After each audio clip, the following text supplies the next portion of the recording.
எல்லாரும் எப்படி எல்லாரும் இப்போ நம்ம இல்லைன்னா அப்படியே ரொம்பத்தோடய வந்துட்டு ஒரு மரத்தோட கண்டுட்டு இந்த மரம்டா அப்படியே கிளிமாங்கான்னு சொல்லுவாங்க இது நம்ம ஊரில். அந்த ஆகாயம் போதாத பறவை ஒன்று நதி கண்ணாடி பார்த்து யாருக்கு தெரியாம வெளிமாங்காய ப்ரோ வாங்க.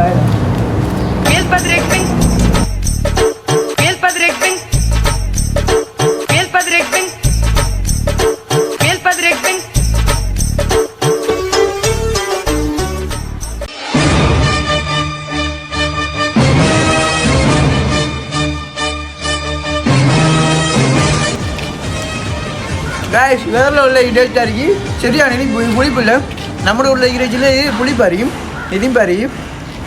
ஏன்னா சத்தியம் நான் அவள்கிட்ட கேட்டுட்டு ஆஞ்சேன் கேட்காம ஆஞ்சா இதுன்னு நம்மளுக்கு ஹராம் கேட்டுட்டு ஆஞ்சேன் ஆய சொன்னாங்க அதான் காய்ச்சி ஆஞ்சேன். பட் வேரில் உள்ள இஞ்சி போடுவேன் அப்படி கிட்ட அது காலை விஜி போட்டு ஆச்சப்பட்டு ஏறி ஆஞ்சோம் பட் காலை பறி கொடுத்துரும்.